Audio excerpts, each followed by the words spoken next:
Assalamualaikum warahmatullahi wabarakatuh. Bagaimana kabar anak-anakku sekalian pagi hari ini? Ya, alhamdulillah ya, sehat semuanya. Nah, ketemu lagi dengan Bu Umi kelas 3 sekarang ya. Alhamdulillah masih bersama Bu Umi dari kelas 1, kelas 2 dan sekarang kelas 3. Selamat ya, kalian sudah naik kelas semuanya ya. Nah, anak-anakku sekalian, sebelum kita belajar pada pagi hari ini, kita berdoa dulu ya. Bu Umi pimpin untuk hari ini ya. Bismillah bersama-sama. Bismillahirrahmanirrahim. Rabbi zidni ilma warzuqni fahma waj'alni min ibadikas sholihin. Amin ya rabbal alamin. Nah, anak-anakku sekalian, hari ini kita akan belajar tentang sikap percaya diri Nabi Muhammad SAW dan sikap mandiri Nabi Muhammad. Jadi ada dua ya, sikap percaya diri dan mandiri Nabi Muhammad SAW. Kalau nanti setelah pelajaran ini kita tahu bagaimana Nabi Muhammad itu percaya diri dan mandiri, kita bisa mencontoh dalam kehidupan kita sehari-hari gitu ya. Setelah tahu ceritanya, selanjutnya kita bisa mencontoh. Kenapa kok mencontoh? Karena Nabi Muhammad adalah panutan kita, teladan kita ya, orang yang kita contoh sikap dan perbuatan beliau ya. Karena kita adalah umat Islam, umatnya Nabi Muhammad. Gitu ya.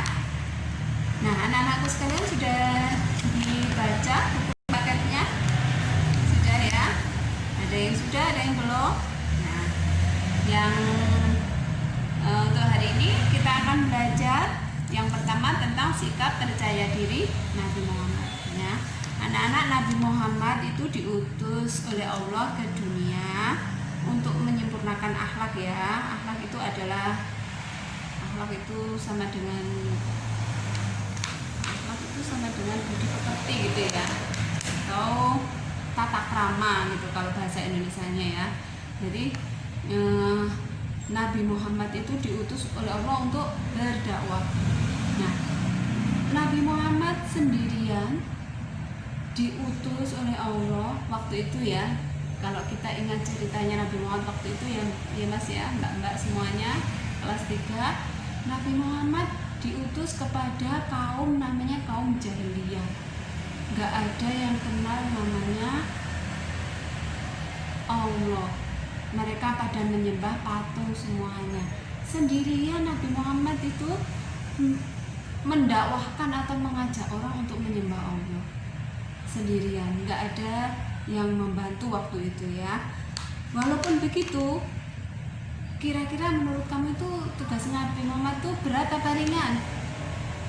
Menjadi nabi atau rasul utusan Allah kepada kaumnya, kaum Mekah waktu itu. Iya, berat ya kalau menurut kita ya. Nah, walaupun tugas itu adalah berat ya, tapi Nabi Muhammad itu yakin kepada kemampuan beliau sendiri. Sikapnya Nabi Muhammad tegas dan tidak ragu-ragu anak. Bahkan waktu itu pernah kaum Quraisy, kaumnya Nabi Muhammad itu menawarkan kepada Nabi Muhammad melalui kakeknya ya, melalui kakeknya, agar Nabi Muhammad itu berhenti berdakwah. Kalau Nabi Muhammad mau berhenti berdakwah, Nabi Muhammad itu boleh mendapatkan harta, tahta, dan wanita. Tapi sama Nabi Muhammad tuh semuanya ditolak anak-anak. Nabi Muhammad tidak menginginkan kekuasaan. Nabi Muhammad tidak menginginkan harta yang banyak. Tapi Nabi Muhammad hanya ingin menegakkan Islam. Nah, itu anak-anak Nabi Muhammad menjawab dengan tegas. Seandainya mereka itu mampu meletakkan matahari di tangan kanannya Nabi Muhammad atau meletakkan bulan di tangan kirinya agar Nabi Muhammad berhenti berdakwah, tapi Nabi Muhammad tidak mau. Nah, itu anak-anak ya. Jadi tetap Nabi Muhammad memilih untuk menegakkan Islam. Nah, itu anak-anak Muhammad tuh yakin dan percaya kalau tugas beliau itu nanti akan berhasil. Nah, untuk menjadi utusan Allah. Ya.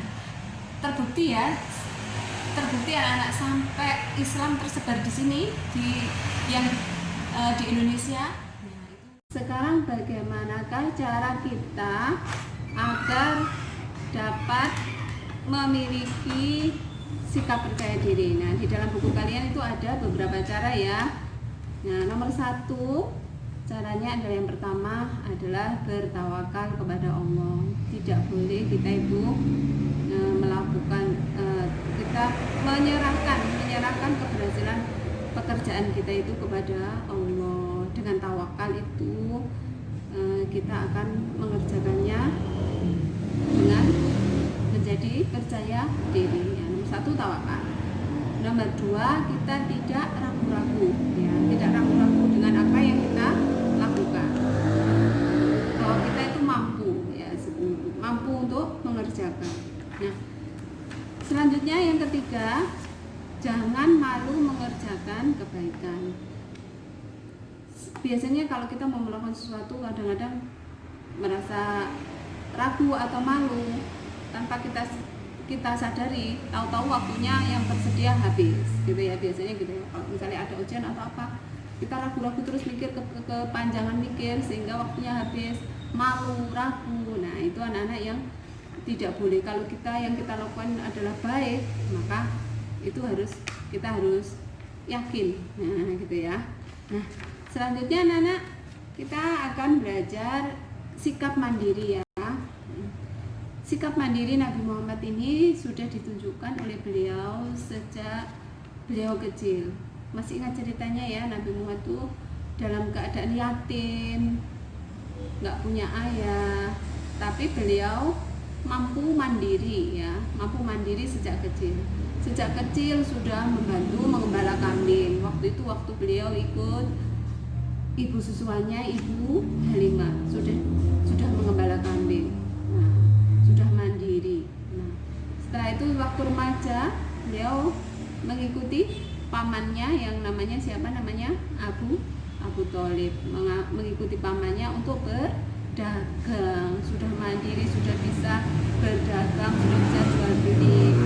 Selanjutnya waktu dewasa beliau juga lebih besar lagi anak-anak mandirinya, karena beliau dagangnya sudah antar negara. Waktu itu membawa barang dagangannya Ibu Khadijah. Nah, dari situ anak-anak, dari kecil yang Nabi Muhammad seorang yang suka bekerja keras, jujur, disiplin, sabar, sudah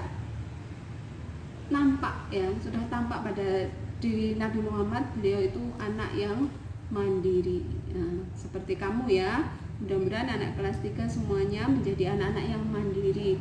Tidak semuanya harus ditolong oleh orang tua. Tidak semuanya harus ditolong oleh kakak atau orang-orang yang ada di sekitar kita. Kalau kita bisa lakukan sendiri, maka kita harus lakukan sendiri. Belajar melakukan sendiri ya. Seperti itu ya. Nah, kita anak-anak bisa mencontoh apa yang dilakukan Nabi Muhammad. Percaya diri, mandiri dalam kehidupan kita. Mandiri itu contohnya apa, Bumi? Anak-anak kalau habis makan, habis sarapan atau makan, piringnya coba dicuci sendiri ya. Terus apa lagi? Merapikan tempat bukunya sendiri, kamarnya sendiri, merapikan apalagi? Merapikan buku-bukunya sendiri, menyiapkan bukunya sendiri. Seperti itu misalnya ya, membersihkan rumah, mencuci piring, membantu orang tua masak misalnya, mandiri membaca Al-Quran. Nggak usah kalau waktunya ngaji atau tahfidz harus diingatkan dulu sama orang tua, tidak seperti itu. Setelah itu apalagi? Mandiri dalam sholat anak-anak. Tidak selalu orang tua harus mengingatkan, sudah waktunya sholat ini, sholat maghrib, sholat subuh, tapi kita sudah tahu kalau itu adalah tanggung jawab kita. Setelah itu contoh lain apa? Contoh lain adalah membaca buku atau belajar anak-anak. Belajar nggak usah diingatkan lagi ya. Itu tandanya kalau kita itu ada tanda-tanda mandiri. Kalau kita sudah mandiri anak-anak, nanti kamu kalau besar juga akan mandiri. Tadi Bumi sudah menyebutkan ya, Nabi Muhammad mandiri. Secara keuangan juga mandiri. Nabi Muhammad sudah bisa mencari uang sendiri, bisa menghidupi dirinya sendiri. Nah, kamu juga nanti diharapkan juga bisa mencontoh, kita juga diharapkan bisa mencontoh yang seperti itu, mandiri belajar, mandiri semuanya ya. Nah, itu anak-anak yang bisa Bu Umi sampaikan untuk hari ini ya. Nah, kita tutup pelajaran hari ini dengan berdoa bersama.